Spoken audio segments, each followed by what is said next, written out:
Sekarang ni macam mana? Kita confirm tu payah. Kita confirm tak? Kita confirm dua tempat. Tempat satu A tak ada, kita pergi tempat B. Macam tu je. Backup. Saya ingat nak buat kat hotel UiTM, tapi jenis kepala.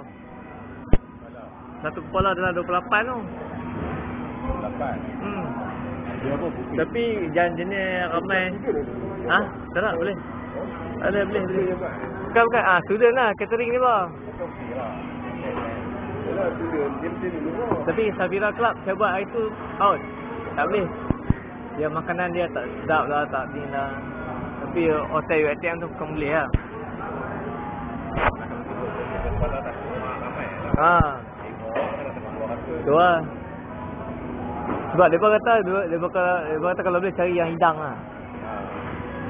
Yang package yang tu okey. Macam tu.